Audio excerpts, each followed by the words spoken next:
You're listening to Dirty Feet, a dance podcast. I'm Allison Burns.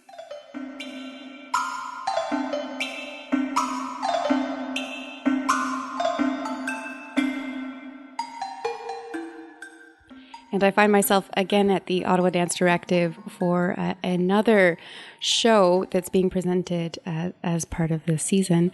And I'm going to be speaking with two artists who are part of the collective Public Recordings, who are based in Toronto. And they're here not only to do the show, but also to teach a workshop that I participated in last night. And we're going to be talking about all of that. And the two that I am speaking with, who are representing a whole slew of artists who are involved in this production and others, Katie Ewald and also Amy Henderson. So hello to you both, and thank you for being here. Thanks for having us.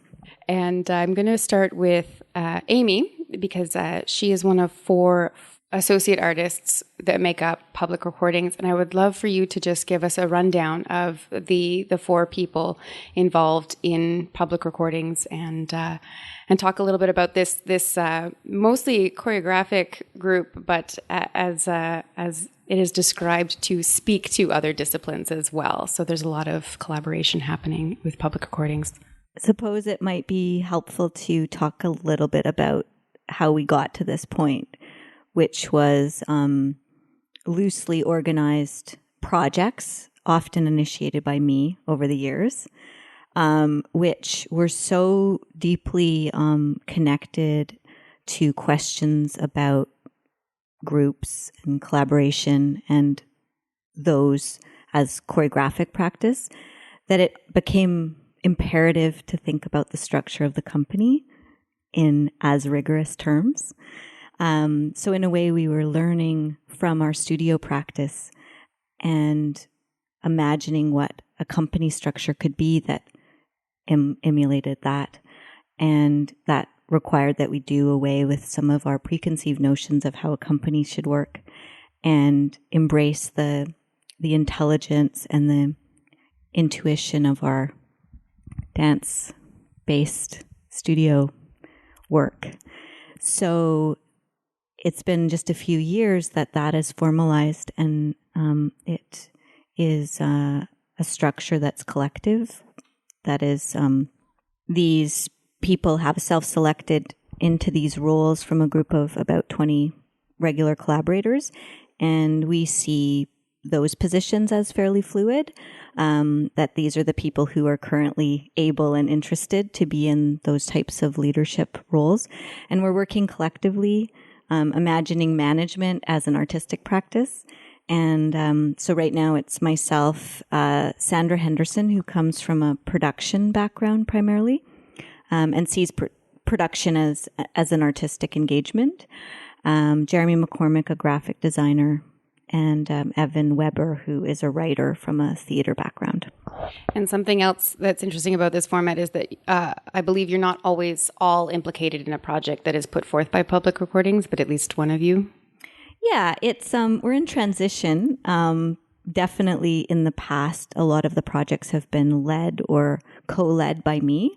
And I think we're in a period where we're imagining that not only do I not need to be the instigator of a project, but perhaps I don't need to be involved at all, or maybe I'm involved in some ancillary support role, which is true of one of our big productions this year, Other Jesus, which is a play written by Evan and directed by Frank Cox O'Connell, who's a regular collaborator and also in the show that we're presenting here at Odd. And I'm, for that project, I'm in a producer type role and assisting with other artistic conversations, but really in a support role. So, and that's true. As we go forward, we're imagining that not only could it be one of the 4 of us that initiates a project, but it could be a project from someone who's in our group of collaborators, or even someone who hasn't worked with us before. So we're maybe moving towards a type of production house that sees a continuum between how things are instigated and who instigates them, so that it's not so top down. In that case, is there an overarching mandate or aesthetic that kind of directs what Public Recordings produces and what kind of projects you take on? We are certainly investigating choreographic practice, but I would imagine that is something that needs to be understood in quite an expanded frame. So it's certainly my hobby horse. But as we move forward, we're talking more about group work and the problems and the possibilities of being with other people, and that manifesting as different artistic proposals or hypotheses about how to be with other people. And that gives us both a mandate that's quite broad, but something that insists on an insightful rigor around how and when and why people try to do things together. And with the workshop last night, we got a glance inside your toolbox and how you work as a company together. And you mentioned at the beginning, you know, back before you formed the company, kind of coming through your studio practice. So is there, with the core members and all of the collaborators, is there a consistency in the way that you work together? Certainly, we are dedicated to finding the language for a particular project and doing that as a group through a process-led research phase or multiple phases. And so maybe commonalities between the projects have to do with insisting on sites for shared work, which requires some, but maybe not all of what you have previously done. Some, but not all of your background and experience might come into play in any particular project. So it requires that people apply themselves to this unknown third space between sometimes a group of as many as 15 people, imagining a shared performance language and set of aesthetics, which means that kind of work starts to look like something, in my experience, that we're not aiming for a particular aesthetic, but when we privilege collaborative process, conversation, the dialogical as an embodied practice, it turns into things that look like things. And so we are pretty clear with the sense that we're not making concepts, we're making things to do. And they're driven by ideas and questions, but our practice is about working in the studio, moving, talking, working in different registers of the body's expression, but not trying to formulate some idea and then go about representing it, but really work in and through ideas in the body so that the body can actually create new concepts. I get the sense that I had a glimpse of this by taking the workshop and understanding what you're describing. I'm wondering if Katie would like to take a stab at it as well to kind of paint a fuller picture for our listeners. Well, I've worked on projects with Amy for a long time, like she said. And I think for me, it's like there's this openness and invitation to differences in different people, and yet this real insistence, which has become more and more clear, more and more open, and more insistent, more open to these new people and an open experience, giving permission to have your own ideas about something, with this rigor on the other hand, which is like really trying to insist upon finding out what we're really trying to do. And with that, insistence. It's like, we say this thing that we want to be in the piece we want to be in. So I can think of times in process where we're doing something and it just becomes funny because we're not really doing something we want to do. And then we kind of laugh about it and we're like, why would we do that? Like, we don't want to be in that piece, but what piece do we want to do? And there's a lot of hope for me. There's always this, like some kind of yearning towards something that's really, this word's escaping me, even though like people describe me with this word. Like just wanting the world to be a better place, like really trying to hunt for that, utopic, right? Even though, I mean, it's the failures in this work that we've been able to just more and more be able to accept and see the beauty in and hunt for, actually, not hunt to show them, but to allow for them to appear and to not worry about them. I don't know if that is really esoteric, but that's what's going on. That's allowed. So I'm picking up in the description of the work that you're presenting and also in this workshop and these ideas of space and social interaction and language, both physically and verbally. What's that all about? I think this piece is in dialogue with something that we made a few years prior, which was a piece called Relay. Relay was based in an investigation of unison, and unison as a building block of dance in a pretty clear way. And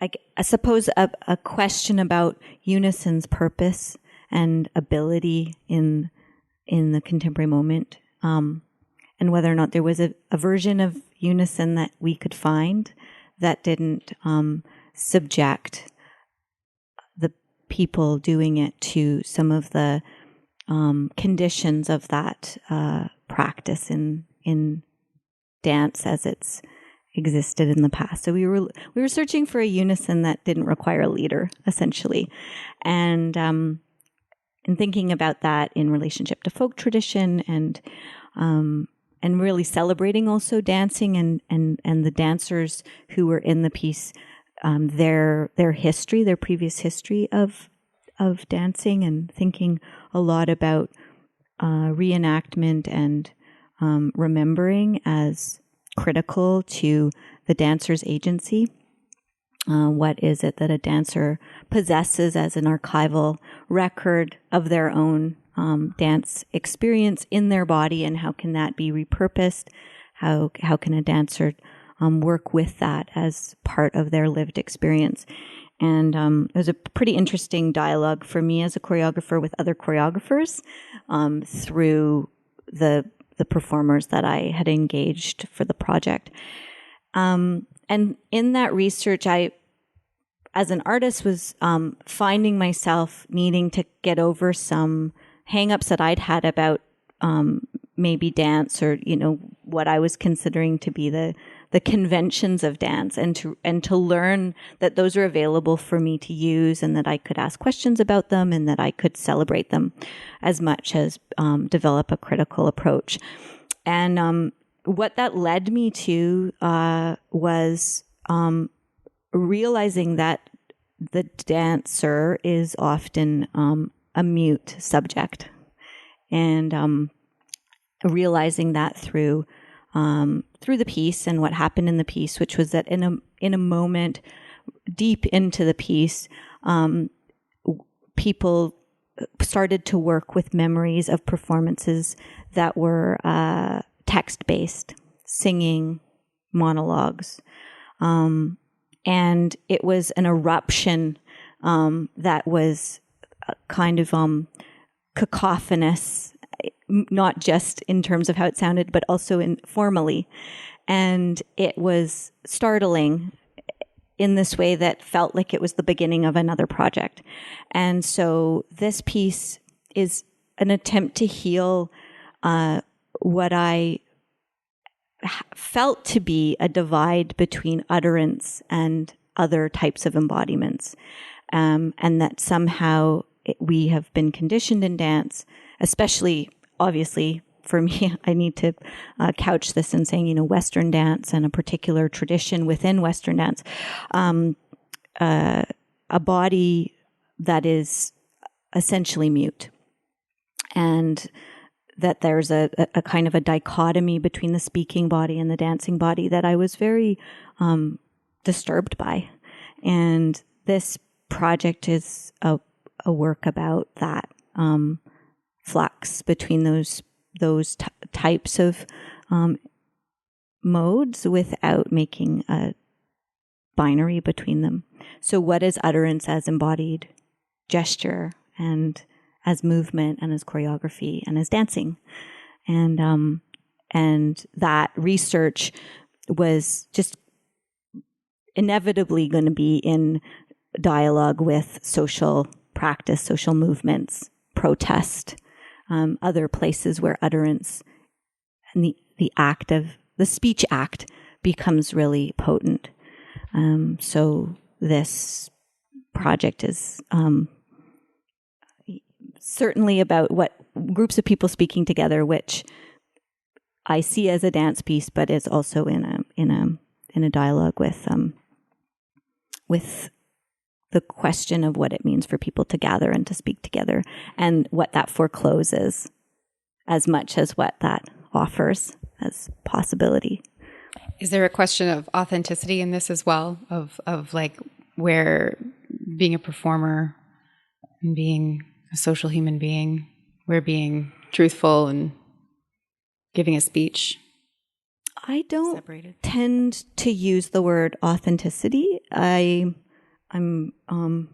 very much a person who believes that we're all performing versions of ourselves all the time, and that what the sharing of lived experience requires in any kind of social transaction is performative. Whether or not there's a frame around it that names it as such. But I do want to take responsibility for the fact that then we make performances which are by their nature aesthetic, because they are something to look at, and they're framed as some kind of, as unwieldy as they are, some kind of product, I suppose. So these people in this performance, me included, are working on something, and we're working on a number of tasks and suggestions about how we might put ourselves into a state of openness to something that we don't totally understand, and we don't know what it's going to sound and look like. So maybe that is a kind of authentic space. I read it as a space of working, where working appears as performance, and where that working can be read in a lot of different ways, including as totally absurd.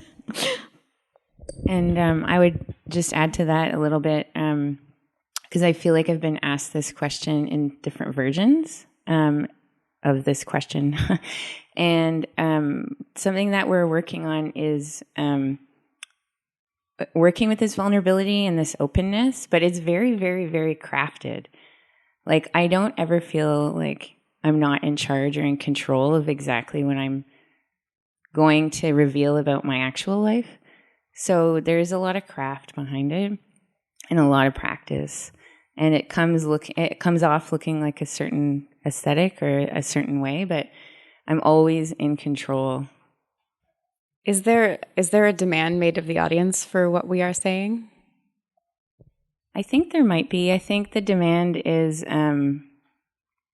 if you accept the challenge, is to really be with us And I think it entices people to be with us because we ask a lot of questions, and if you're open to it at all, you're going to start answering them in your head. My husband described it the other day as, let me see if I can get this correct because it was really good. Like watching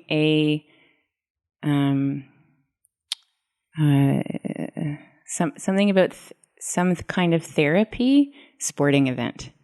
So, Okay. Yeah.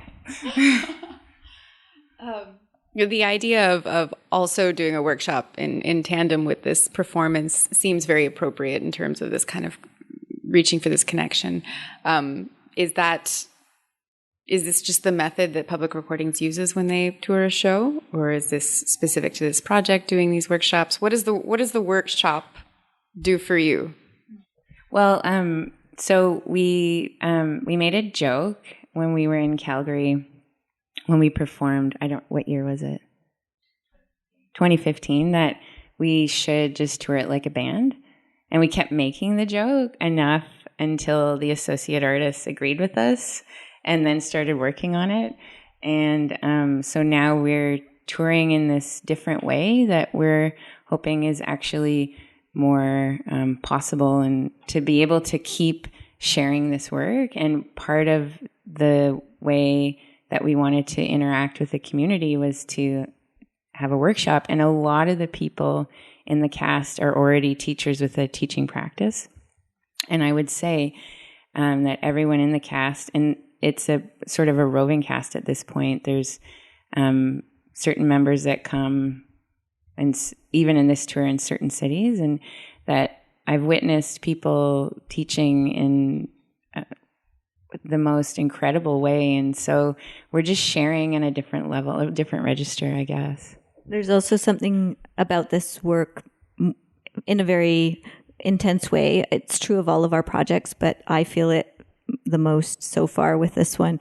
And that's that we don't know how to do the project ourselves. We're constantly learning about it. So the workshop feels like a really apt way to share the conditions of our own working. And we practice alongside of whoever takes the workshop. So while we may have some things that we figured out are useful for us in our work and in making the show, we never know enough to stop practicing. And in sharing the workshop, we're sharing that as an idea, is that we're in an engagement, a long-term engagement with something that we started working on in 2011 or something like that. But I feel that I know less about it the more I do it, because it requires a constant reevaluation of its own terms. And in that sense, the workshop is maybe the most bare exposure of what we're putting ourselves into, bringing people into that place with us. Just to cycle back to the structure of Public Recordings, I can't get this off my mind. What does a creative approach to production look like? We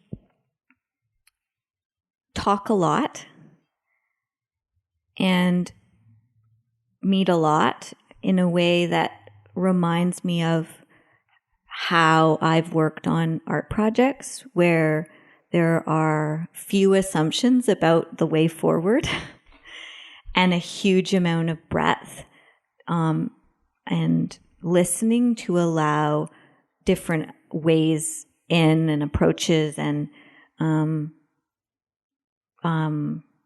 ideas and also obsessions to be voiced, which is not very efficient at all. And so it looks, I guess one of the things it looks like to me is a space where we understand that we have to embrace a certain amount of inefficiency to get to a shared practice, and that needs to curtail some of the habitual ways of thinking about business as usual, getting things done, checking things off a list, doing things the way other people do them. This stuff, of course, we don't want to reinvent the wheel completely. We are totally dedicated to being in conversation with our peers and with mentors, and we call on people all the time to guide us. And that's a huge part of our practice as well, is feeling like we're in an ecology with other artists and other organizations. But yeah, as much as possible, we want to be in a conversation, in a working space that feels meaningful in the actual doing. So not just in forecasting what we'll create in the end, but feeling that the exchange is meaningful even in the moment when we're in a grant writing process or doing scheduling. And of course that has utopic tendencies, and it's not always like that, and we fight all the time. And there's moments where disconnect happens because we're out of touch with each other, or we're in different countries.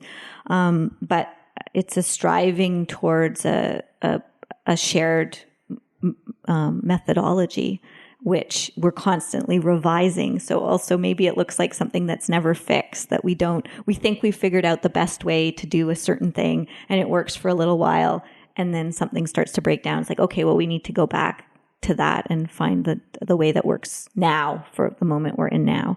And again, it seems like it helps that we've all been working as artists for so long that one falls back on their experience of being in collaborative art processes to remind oneself that it's okay, that we're going to be okay, and that we'll somehow finish whatever it is that we're doing, although it may have a radically different shape than when we started.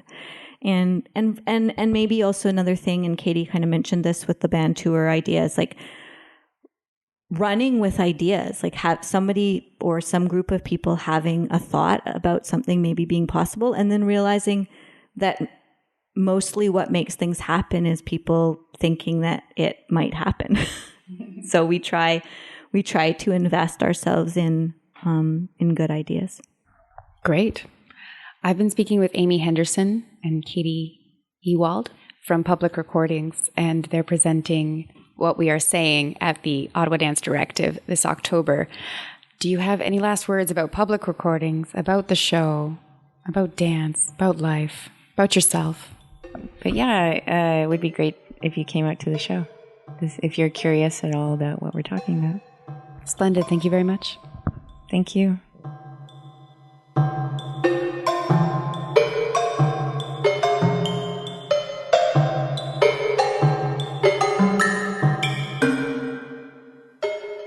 You've been listening to Dirty Feet. I'm Allison Burns with a few thank yous.